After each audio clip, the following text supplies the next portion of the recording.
Hello everyone, future me here. It's been a year since release now, and plenty of things have changed. I won't be editing my original thoughts, instead I'll be slapping on my post-launch thoughts at the end after my summary. This way you can still see how my opinion has progressed post-launch, and how new things have made me revisit certain points. Slight spoiler though, this will also be the same for year 2, if I can find the energy to write another version. Warhammer Space Marine 2. Didn't think I'd ever see a sequel to the original, if I'm being honest. What's it been, like 10 years? But here we are, 13 years later with a sequel. And boy, it's something alright. I feel like I've been waiting on a good 40k game for a very long time. There's been plenty of those like little titles that appear off the IP every now and again, you know, like Bolt Gun or Chaos Gate. But this one feels like the AAA a lot of people, myself included, have been waiting on, and Emperor be praised, it does not disappoint. Released on September 9th or 6th if you bought the fancy edition. For the starting price of £55 you get to experience the next chapter of Titus's story, plunging him into a Tyranid invasion with a brand new squad fighting across 3 different planets, eventually encountering the archenemy in the process. The game features 3 main modes: the campaign, operations, and PvP. Because of the way I went through the game, I'll be talking about operations last, as was the last mode out of the 3 I went into.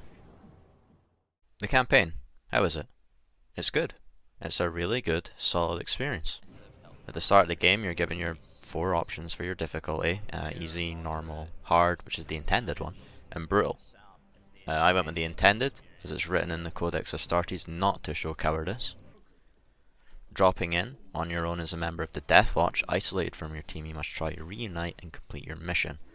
Over the way, the game introduces you to all the mechanics and how to play it, like a tutorial should, leading all the way up to a small-scale example of how the Tyranid swarms work, which I think is part of Saber's swarm engine. I'm not going to sugarcoat it though, the tutorial beat me up bad. Like, not once, twice, but 3 times the tutorial killed me. I mostly run that up to easing into the game in the somewhat finicky default key bindings. X for lock-on, C for parrying, and V for swapping weapons is a rather interesting set of defaults, but nothing a rebind can't fix. Just for like future note, the lock-on system, I actually found it to be more of a hindrance than a good thing. Like, I ended up never using it at all, other than the times that I tried it in that tutorial and got my ass beat for it. Other than the keybinds, you get to see just how well crafted and beautiful the world design is. Like, all 3 of the worlds you fight on look amazing, and they all feel different. From the first world's like jungle landscape with all of the Tyranids, to the infested cityscape of the second planet, all the way up to the heavily corrupted 3rd planet, where you'll see a lot of the archenemy. The guns sound fantastic. They are meaty, heavy, and gritty sounding bolt guns, mixed in with the powerful sound effects as you execute all of the enemies you come across. I love the executes. It's one of the main selling points for me in games like this. Those little cinematic moments, like, they remind me of Yakuza Heat actions. And there's a ton of them as well. Like, from cracking open one of the Tyranid drone's heads if you're trying to rip open a Terry's chocolate orange, all the way up to just beating the living snot out of the various boss enemies the game throws at you. A lot of these are also weapon subjective. If you're using a chainsword, it will be different than if you're using, say, a thunderhammer. I can't even tell you how many of them there are in total. Going off of the Steam achievements, there's one, the Art of Dismemberment, which is to do at least 50 of them. That's quite a lot, but I'm sure there's more than that. I think maybe going up to 60, 70 on maybe 99% of the enemies. I know there's one enemy that you can't execute, which is kinda sad, but there's a reason for it. But the real question, how does it play? How does it feel? The best way I can describe it, it's like playing one of those OG Gears of War games. You grab some developers from the 360 era where Gears and Halo were in their prime and said, make a Space Marine game. That's what it feels like, and it's brilliant. There were, however, two standout things I think are missing, or maybe overlooked, or maybe just a design choice in general. Firstly, the game avoids using a cover system, just like in the original. But if it's like the original, why does that make it a problem?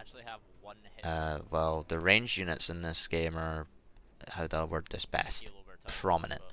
You will quickly notice how fast these guys just chew through your armor and HP, and other than killing them, there's no real way to avoid any of this damage, and boy does it begin to mount up when some of the other special range units appear. You could argue this is a range damage problem rather than a cover problem, but it's a mixed bag. I don't consider it a problem fair say, but I did notice and feel its absence. The other one, and probably the more impactful one, is your shoulder locked. Unless I overlook something in the settings, you are fixed to aiming over your right shoulder.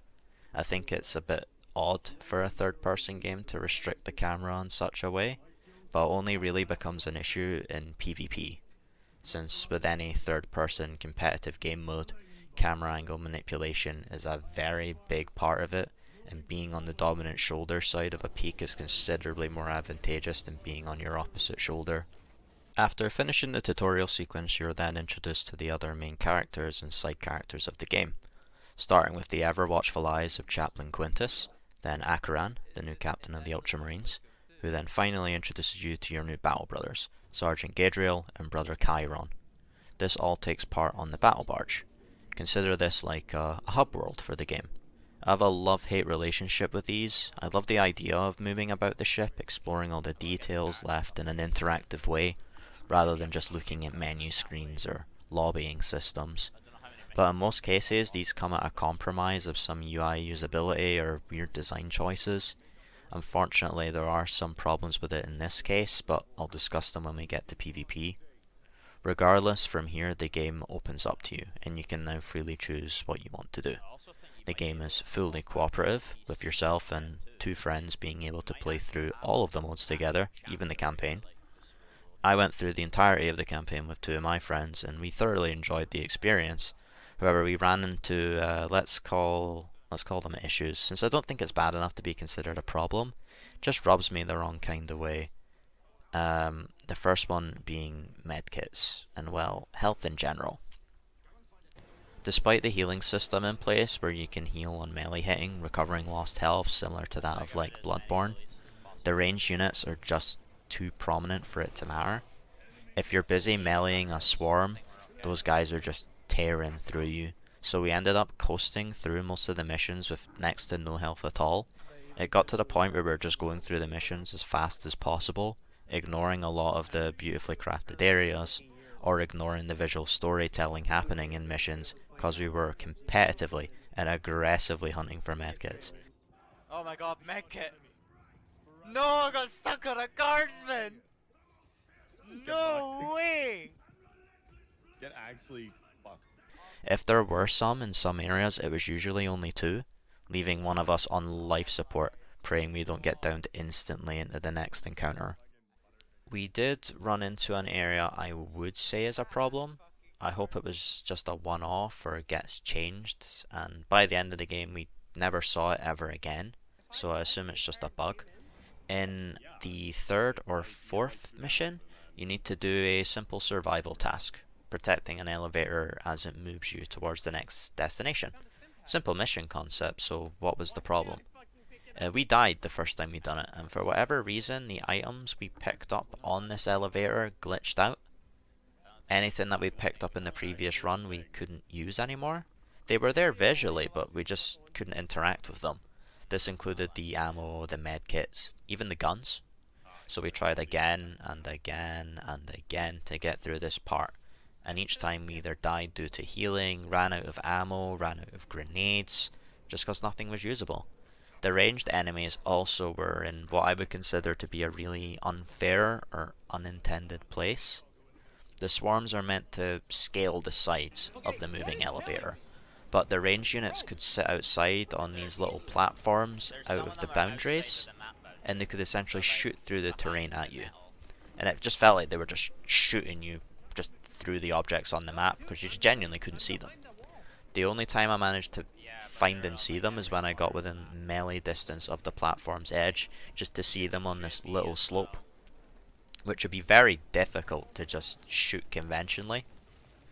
Now, I've tried to avoid as much detail as possible, since I think the game is great, and it's something I believe you should go and play and experience, but there are some things I want to discuss when it comes to the ending.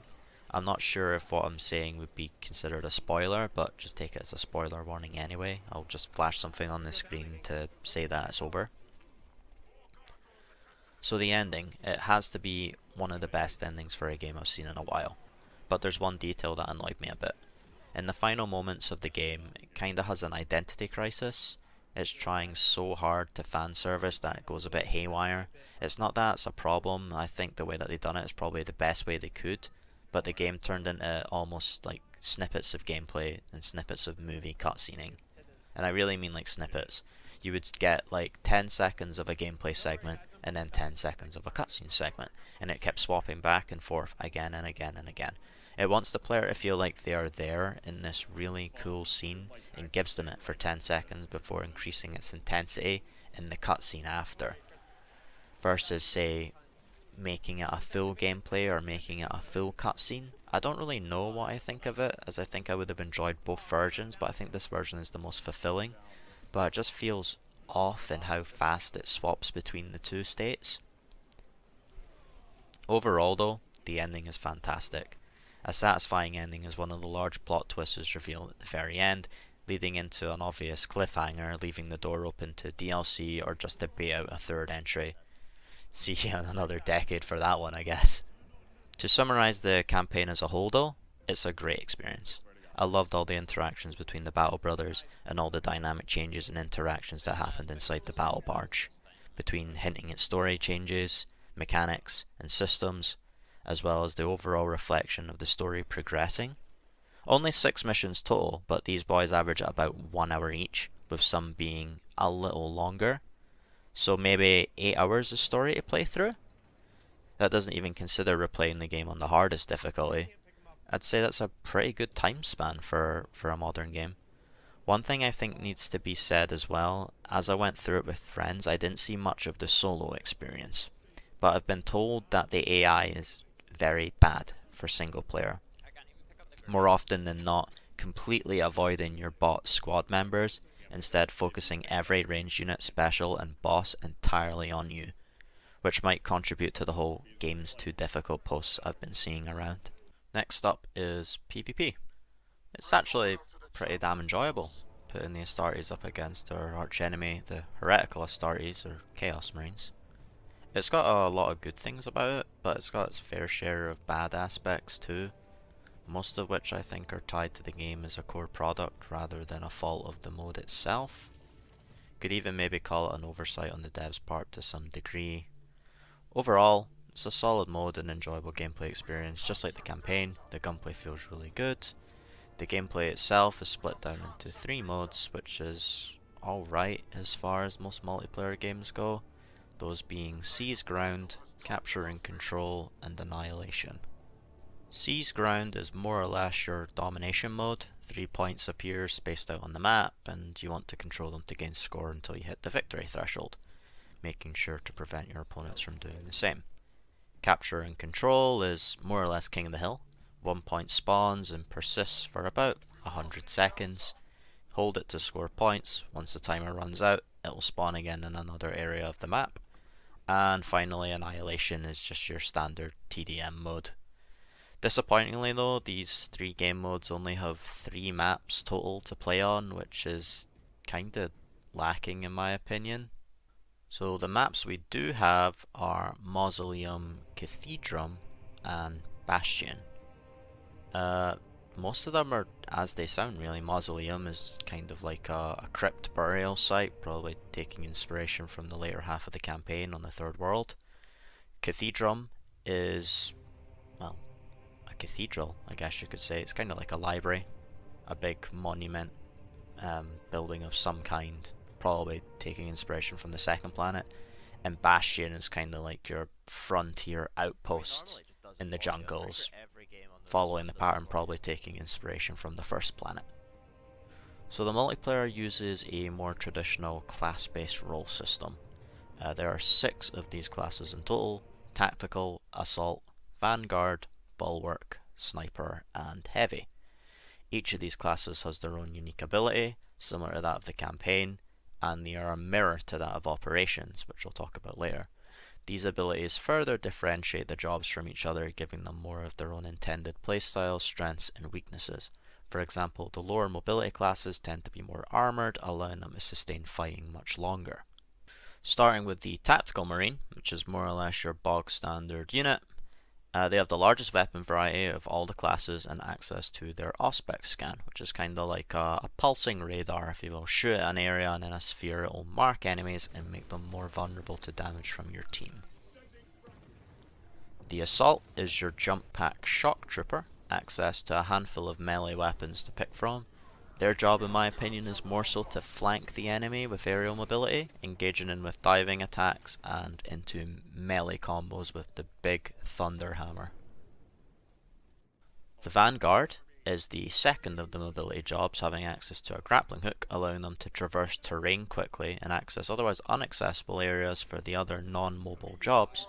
You can use it to climb to higher floors on maps with high ground or onto ledges, giving you a strong position to fight from.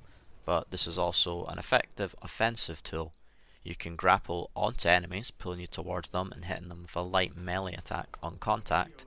This used to stun them, but they changed that in one of the patches since launch.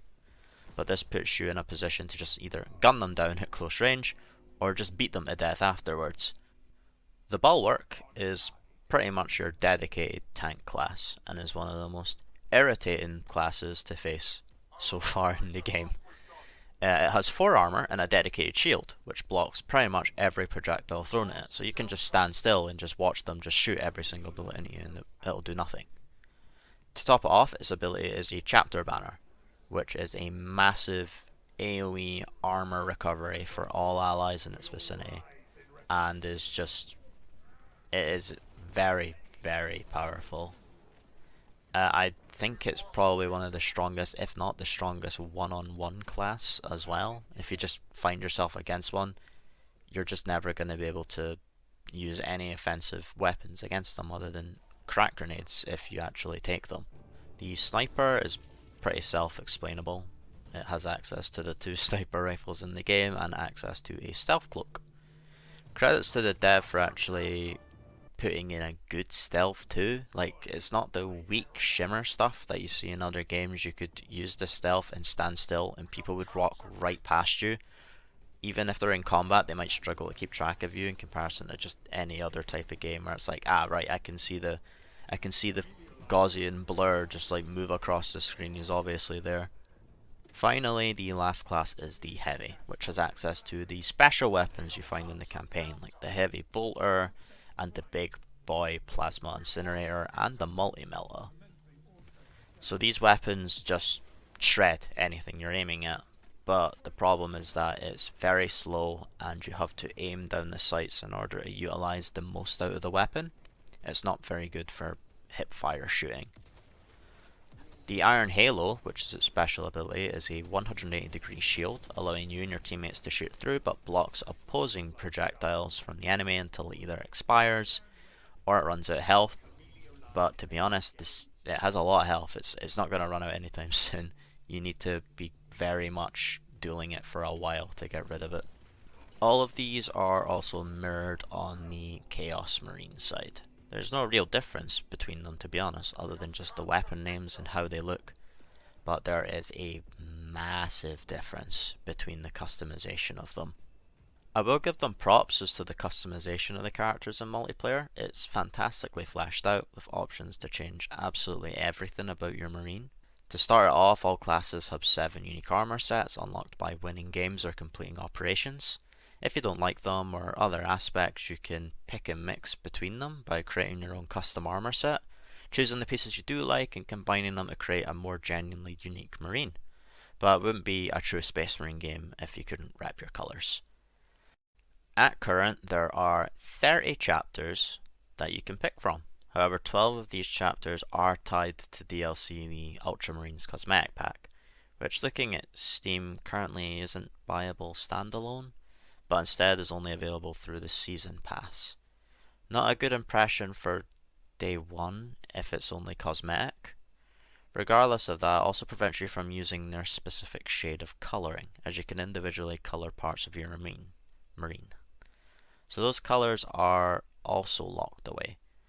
Finally, the last piece of customization is the weapons.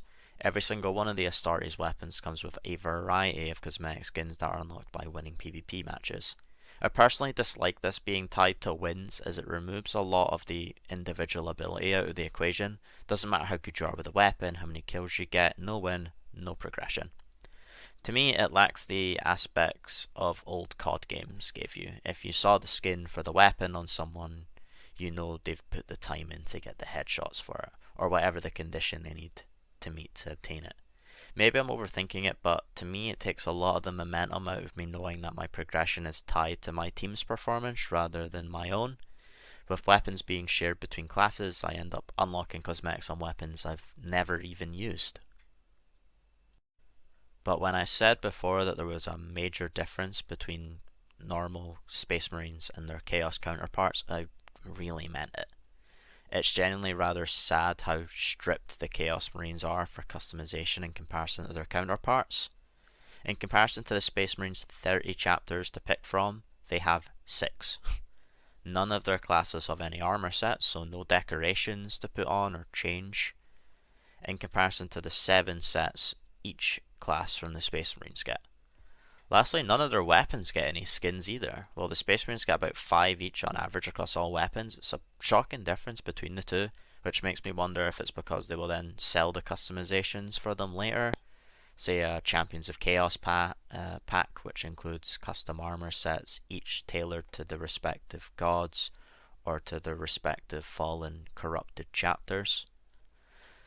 Some of that does kind of exist as base, with the Chaos Vanguard taking inspiration from Khorne, and the Chaos Bulwark taking influence from Nurgle. There is another explanation for this massive difference though as well, which is related to operations, and I'll reference back to this point when I get there.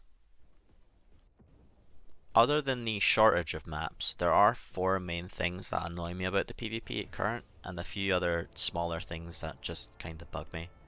The first main thing is the lacking of shoulder swapping. I mentioned it in the campaign section, but this is where it truly hurts. Dominant shoulder peeking is just horrible to deal with, as people can shoot you with near minimal body exposure, and if you happen to be on the bad shoulder, then good luck to you winning that skirmish. Second is the lacking of team rebalancing or general swapping of sides. I think so far every game I've done, if I remain in the same lobby, has me and the same people no matter what, and has me on the same side, Astartes or Chaos Marine, every single time. Considering how the progression outside of leveling is all tied to wins, if my team got beat badly, there's no reason to stick around, as most likely the outcome's just going to repeat, and you're going to have no progression as a result. Third is the lack of ways to test things. Everything in the game has its stats represented by sliders and numbers, which I suppose is nice for easy to consume information, but there isn't a conventional way to test without doing it live in game. Say for example, what's the most effective melee combo for fastest TTK? How much damage does a certain weapon do as a headshot?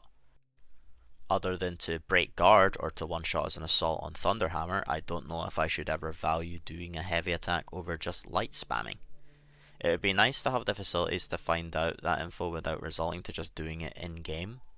They did recently release the little dueling arena, which I hoped would have little dummies inside it to hit, which would give you a stat number to show you damage, but unless you have another person there to actively soak the hit and tell you how much damage they took, the area is relatively just empty. It is there just to fight other people, and that's it.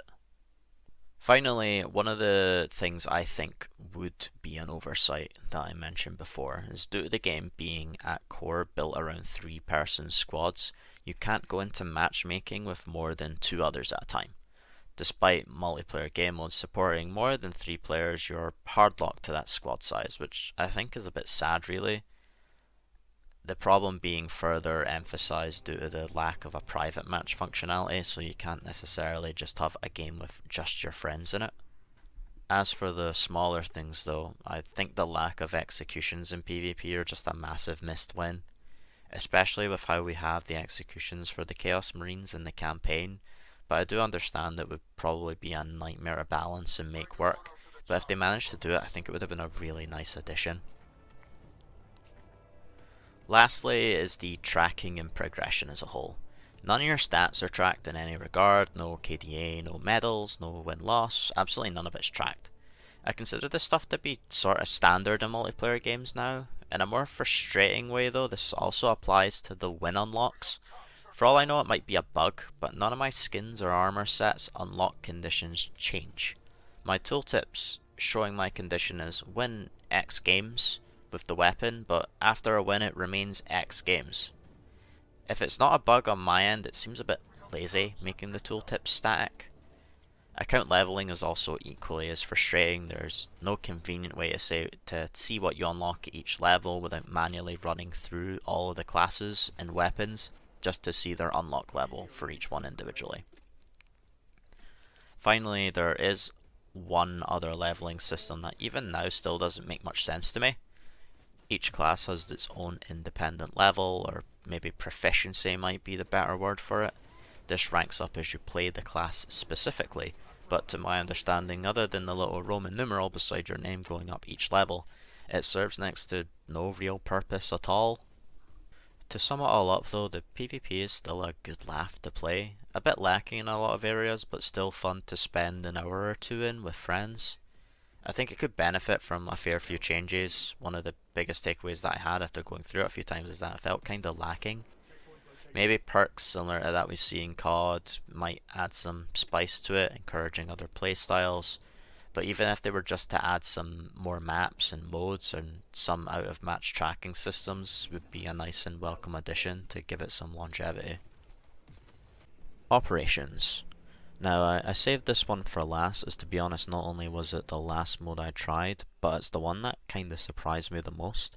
I was expecting this to be kind of like your Modern Warfare 2 Spec Ops missions, and boy was I sorely mistaken.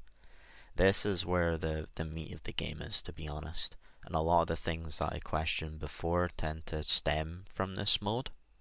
So operations are sub-missions that co-align with the story. On the various missions you perform with Titus, there are support missions that have to be undertaken at the same time by up to 2 other squads of Ultramarines. These 2 squads conveniently fill the lineup for the 6 classes that you play in both operations and PvP. To sum it up in a fast way, this mode is a smaller, in my opinion, better version of say Vermintide or Darktide. You drop into a mission with a goal to complete and extract upon doing so. On your way you might encounter the random boss enemies similar to that of Vermintide or Darktide. There are various collectibles across the map, both for lore and some for progression as well. Gene seeds acting similar to the concept of tomes or grimoires, granting you like a large XP boost if you extract with it. In exchange you lose it on a relic slot. It's kinda the same. And there's armory data, which is kinda like your out of game currency system for progression. The difficulties for these missions though kinda spike a bit. When I went through it with my friends, we went into difficulty 1 and thought, oh, this is a snooze. And then we went into difficulty 3 and we got our asses handed to us. What was once a relatively easy kill on some of the enemies with say the last sniper, which is the class I started with, turned into a 1-shot to a 3 or 4 shot. But after getting more used to the system, playing it a lot more, unlocking all the various perk trees that Operations has, it suddenly became a breeze and you could cruise through any of the initial 4 difficulties with, to be honest, once you learn the systems you could do it with grey weapons and even 2 to 3 skills.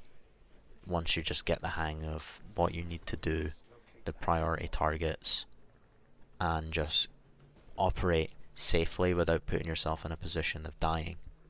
But yeah, going on about the skills and perks that I mentioned, this is where a lot of the progression of the game is, and to be honest, this is where I think the development team put most, if not all, of their efforts. With the aspects of this mode splintering off just to make PvP is more or less a byproduct. So every class has its own leveling system, and with each level you unlock perks to boost not only your own effectiveness but your squad's as well. So your initial one is kind of like your gear core skills, then you get given an option for your squad skills, and then you get a selection of skills for your actual utility, like your ability that your class offers. Finally topping it off with like a signature skill, closest as you can get to an ultimate really. It's more like a big modifier. In some cases, some classes have the ability of like a guardian angel from League. If you die, you will instead just get your health and armor back, and it'll go on a cooldown. On top of this skill tree, you also have your weapon mastery system. So as you use a weapon, it accumulates mastery, and as you master the weapons, you will progress through the 4 tiers of weapons. So you've got your grey weapons, green weapons, purple weapons, and then finally your legendary weapons, all of which have appropriate stat increases, and this is where it comes into play all of the different weapon looks for the Astartes that I mentioned in PvP. So as you upgrade from these weapons, their appearance and looks change. They become more grander, they become more like out there, more gilded, more golden, and they've simply just ported these skins over into the PvP and just let you unlock them through wins. It's why, in my opinion, the Chaos don't have any weapon customization, because, well, there's no Chaos operations. So if they were to add Chaos operations, I imagine these would also get ported over into the PvP. But alongside these skins and changing stats, the weapons have their own perk trees. If you master every single weapon, you'll be given mastery points as you go along, and these can be spent on a variety of upgrades for the weapons, which could be extra magazine sizes or total magazine capacity, how many rounds you can carry. It could be something as simple as damage increases or headshot damage increases. When it comes to the melee weapons, this can be similar to that of getting new or upgraded versions of your buttons. So it might increase your combo from 4 to 5, it might change a button, it might give it increased a radius of effect, it might let you do it twice in the way of like the ground slams or ground pounds that exist. Since you have access to all the weapons from the get-go and you can just choose which one you want to play at any single point in time, it removes a lot of the elements that I personally disliked about Vermintide and Darktide, and that was the RNG from drops. You're fully aware of what you're going to get, what you're going to spec from the very start, and you're not relying on, say, oh, my game, it dropped me a legendary, but it's not for the weapon that I like to use, but I have to use it anyway because it's better than what I was previously using. It doesn't have to do any of the perk RNG or juggle any of the currency to reroll or daily farming. You can just essentially play the way you want to play, and you're not going to get penalized for it for doing so. One of the other things that surprised me is that a lot of the locations in these operations are unique as well. They're not reused campaign areas, and in some cases there's similarities, and obviously they all have to operate on the same 3 planets, but they feel completely different. They feel actually very fresh in comparison coming off of the campaign. And it's not just the locations as well, it's also the enemies inside of these operations too. So as it stands, some of them have unique bosses that you don't even face in the campaign. You see them, you might interact with them briefly in the campaign, but you never distinctively go up against them. So this could be the Hive Tyrant, for example. It's referenced in the story, but you don't actually see it until the operations. Same goes for the Helldrake. And as of recently, since they've added the 7th operation, and the name of the monster is honestly it's gone. I can't remember exactly what its name is. I think it's the Hierophant. It's an absolute massive bio-titan is the best way I suppose I can say it. And they are planning to add more operations, and I assume more monsters will come with it. Hopefully it's more than just boss monsters. Like, I'd like to see more extremist level enemies to come out alongside, say, like the Lictor or the Scarab Terminators. As it stands though, the operations mode I think is fantastic. Like, you could spend a very long time just chewing through this, bringing all of the classes up to max level of 25, or maxing out all of the weapons. There are 7 operations at current, and they quite recently increased or added the next difficulty 5. And it feels very good, in my opinion. Like, I mentioned before that you could sort of breeze through 1 through 4, provided you knew what you were doing with very minimal like class and gear. But the 5th difficulty is where it very much picks up to the point where I'd almost say this is where you want to be. Like, it is a good enough challenge that makes you feel like you are engaging with it, rather than just turning your brain off and running through. Like, I swear in the other difficulty 4, you could just run ahead, and one of your squad is busy fighting off like a Lictor on their own, and you won't even know that Lictor's there until you see it pop up in the chat at the bottom that they've killed it, and they're like, oh, yeah, maybe should have helped with that. It's not like that in the 5th one. The fact that it spawns 3 special enemies at the same time, like, you are in the thick of it, and you kind of want to plan and build around it, like picking the correct weapons, maybe the correct classes, perking the weapon properly so that you're getting damage boosts against the correct enemy types. There's a lot to think about, and I think that's a good way to keep the game interesting, rather than just turning your brain off and just going through it without really much consequence or problems. Again though, with the addition of this new difficulty and the planning that kind of goes into achieving success in them, again I want to reference back to the whole dueling arena and the lack of ability to test. It's a lot more prominent now when you have to consider how the weapon stats actually evaluate your damage, as well as taking into account your perks, and then taking into account your weapon perk tree as well. Suddenly there's a lot of unknown variables that it would be really nice to know. So taking the sniper for example, would a maxed out las fusel be stronger or better than, say, the bolt sniper at taking down any of the elite enemies? There isn't really a good way to see that in a very digestible format. When it comes to the melee weapons, when I mentioned that they could get combo chain changes, increasing the combo or changing the button, there isn't anything that lets you see the damage comparison between the two. Again, I feel like just having a dummy that, or just even like the Dark Tide arena, where it just has all the enemies there for you to just shoot into or melee, which lets you get an idea of just how your damage is being reflected across them, how many shots it takes to kill, how many melee hits it takes to kill, and so on. I feel like that would be a very good change that they could implement.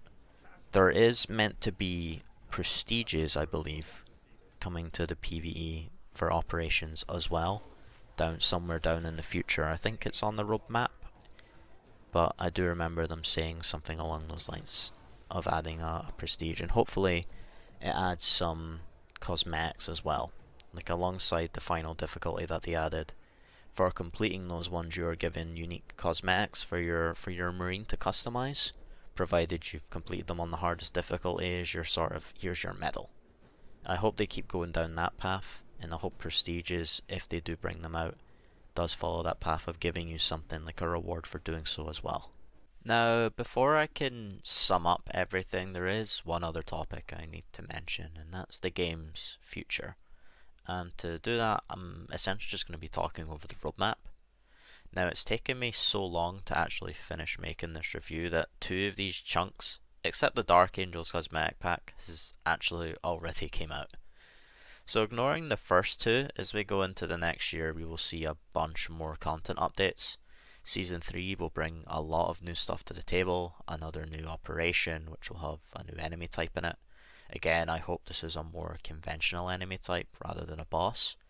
It brings the prestige system, which will be nice for replayability. If you're only interested in, say, playing one class, you don't really have much to do after you max it out and max all its weapons and beat the final difficulty. I hope it brings more unique cosmetics with it as well to show off that prestige flair. It will also bring a new PvP game mode and a new map or potentially maps. This addresses one of the main feedbacks I had about the PvP mode overall, about how bare bones it was. So this is nice. Lastly, it brings with it a Battle Barge expansion, which, to be honest, I have no idea what that will actually do. If I was to guess, I would associate an expansion of the hub world to facilitate like a big new addition to the game.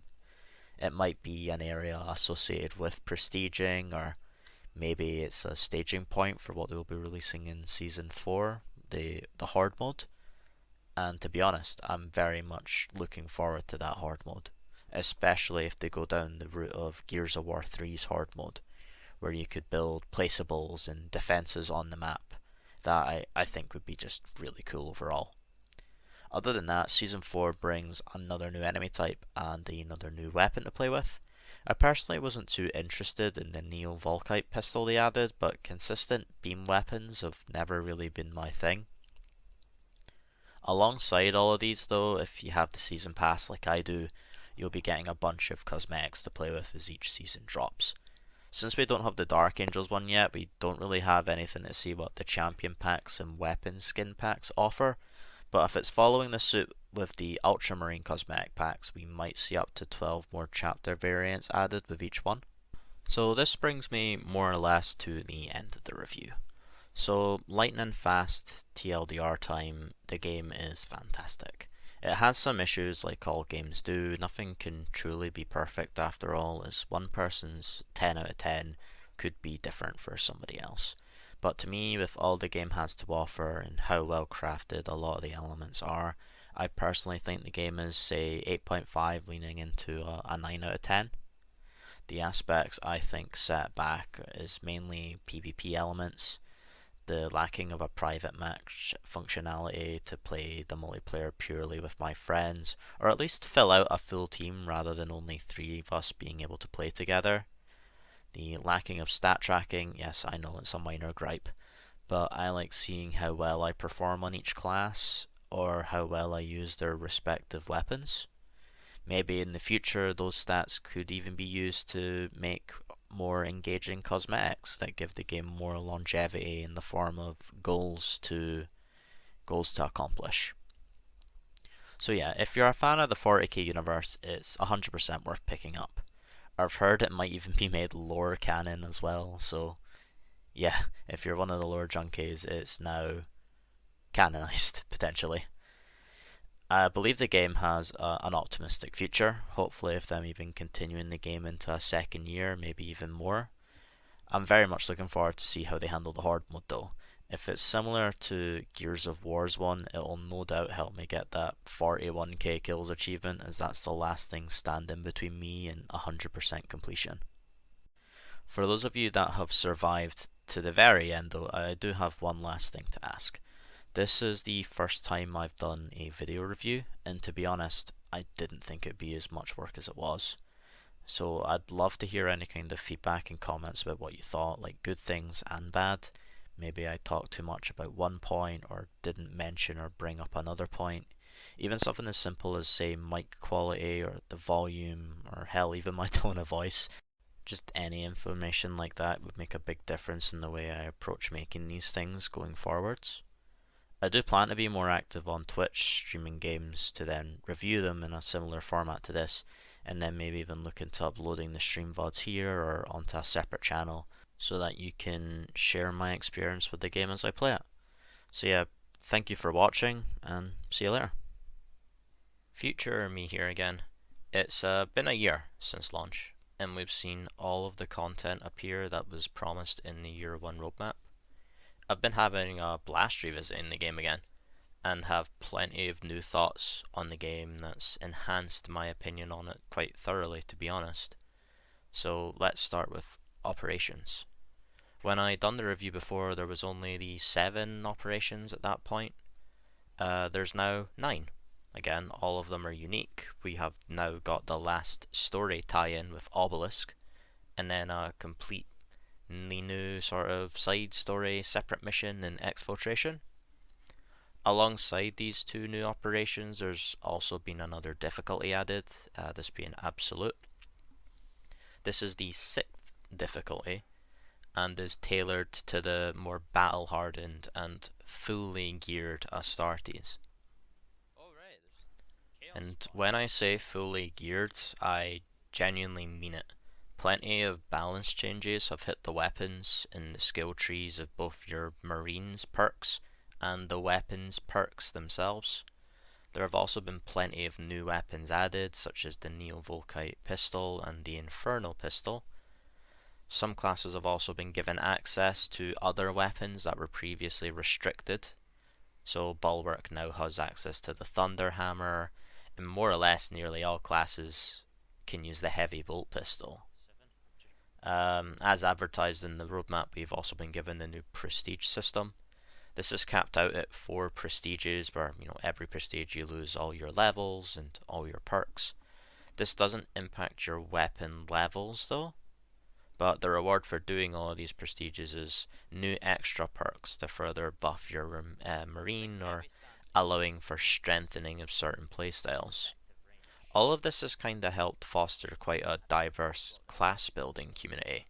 So many options are viable to tackle both the Horde mode in Siege and the absolute difficulty operations respectively. And if you choose to go through all of this and do the absolutes and do the hard sieges, your reward is now even more new armor to showcase on your Marine, and show off that you've beat all the operations on their hardest difficulty, and for prestiging all the classes at least once, and or getting them all to the max prestige of 4 to get their unique special war gear. Outside of operations, all the other gameplay modes have saw some changes too. PvP saw the addition of multiple new maps, which was one of my criticisms of the game mode overall. The new Horde mode was added, that being Siege mode.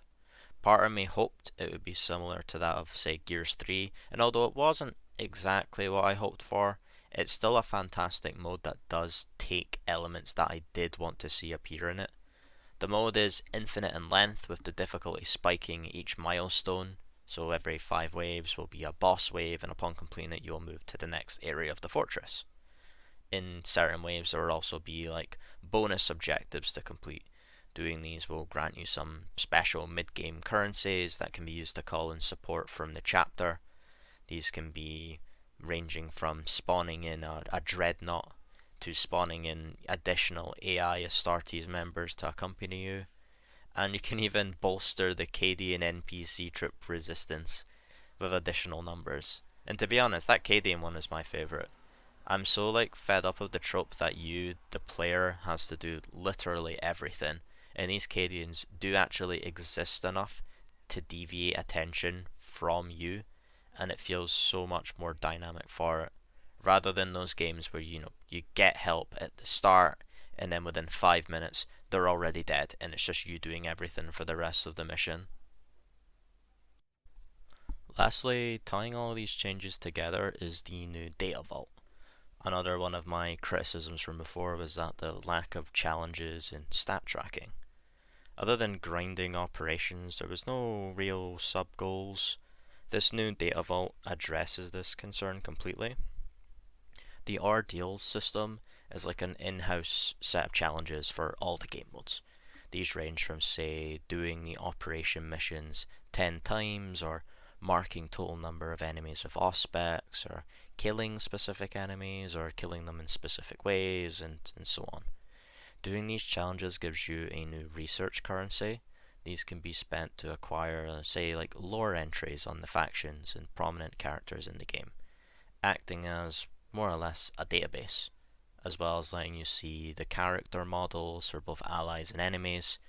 And just to add icing onto the cake, for researching specific factions, you also get more unique armor and weapons for your marine. The only criticism I have for this is that it didn't have, what's the word for it again? Backtracking. The one where it takes about retroactively applies. It doesn't retroactively apply anything that you've done previously. So all that time that I spent, for example, doing PvP, other than the ones that were linked to achievements, it didn't record any of the stuff that I've done, and now I'll have to go and do it again just to get the extra research currency. But either way, I'm still very happy for its addition. Okay, with that, my thoughts on like year one are more or less done. Like I said, I've been having a blast going through all the new stuff with friends, and I was more or less going to change my review to be a 10 out of 10 at this point, since I thought this was the end of the game personally. Like Space Marine 2 was so successful that not only was the story made canon, but Space Marine 3 has already been like completely greenlit and confirmed to be in development. So surely all of their team is over there working on that. And I shit you not, as soon as I finished writing, like not even an hour ago, they drop a year 2 roadmap and trailer. And just from looking at it, I don't really even know what to say. I was already gonna give the game a 10, like just right now. And after this, I swear I'm gonna have to give it an 11 out of 10. Like new weapons, new game modes, new operations, new operation modifiers, new enemies, more progression, which is probably more prestigious, more barge upgrades, new maps, new glamour, and even a new class. Like, it's so much damn stuff. I look at the likes of Dark Tide that barely saw shit in the 3 to 4 years it's been out, and this is just like churning out peak stuff like every other month. And just to make it even better, it's starting from a week from now, September 4th, and it's all free. Like, all of it is free. If you want to support them, it's purely for cosmetic items, and I can't really shill for it enough. But yeah, here we are. Like 1 year later, it's an easy 10 out of 10 game. And if I end up not making a year 2 review by the time that rolls by, just know that whatever it's going to be, it's going to be an 11 out of 10. They didn't disappoint with the year 1 stuff, and I'm so confident that they won't disappoint with the year 2. I did, however, give it those extra few days to see how the first of the year 2 updates would play out. So just to get the fast bit out of the way, the new PvP mode was kinda interesting. It's a nice little funny game mode to play about for a bit, but it's not the main selling point of the patch, and it doesn't really change my thoughts on the PvP overall.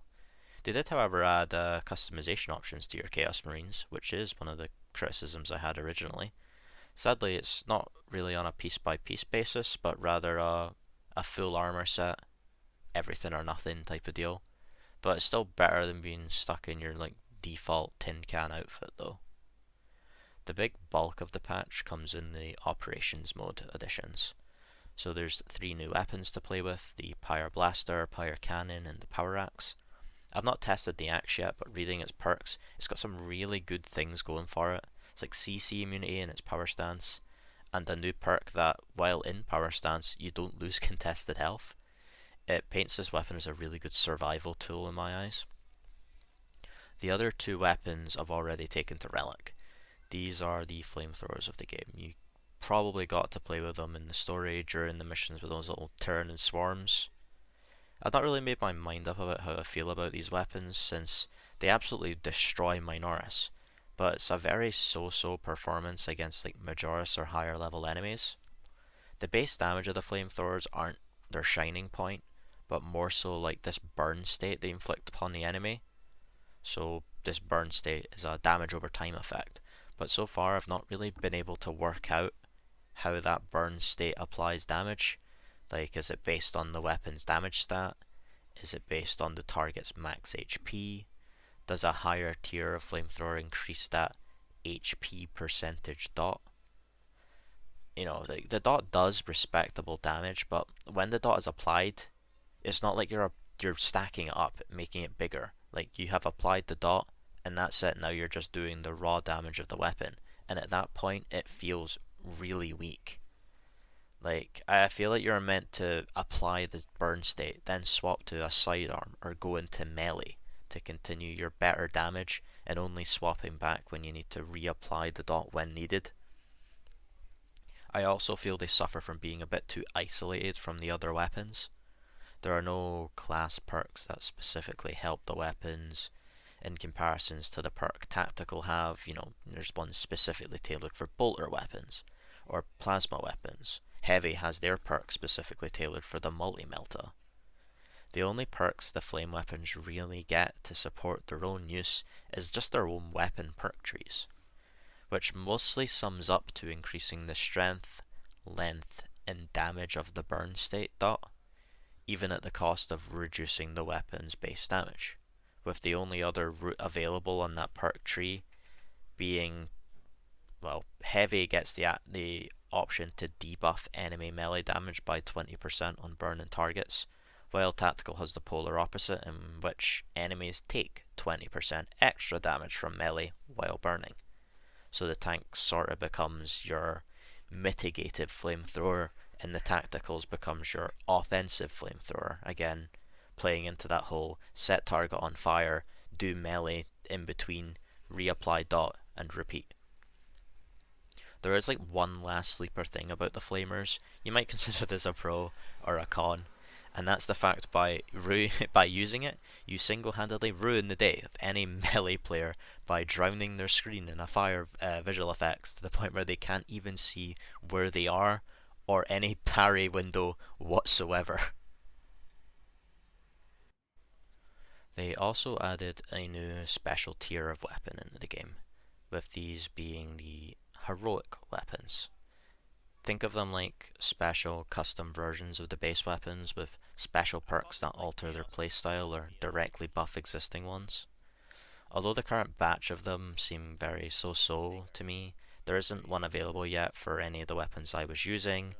The only one that looked appealing on paper was the new Power Sword one, due to it being a strict buff to its playstyle, increasing like the width of its like power rakes, which is its special swings, versus weapons such as the heavy plasma incinerators, which increases your fire rate while in heavy stance, but at the cost of disabling charge shots while in heavy stance, which completely baffles me since charge shots are how you kinda want to use plasma weapons.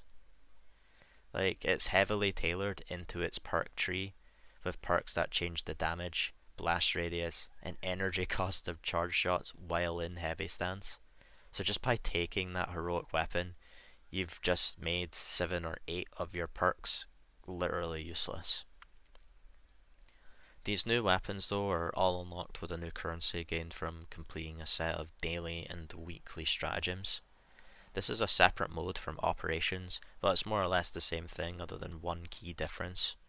Each stratagem has unique battlefield conditions. These can range from nerfing one of your classes by 50%, spawning more enemies of individual types, so more Minoris, more Majoris,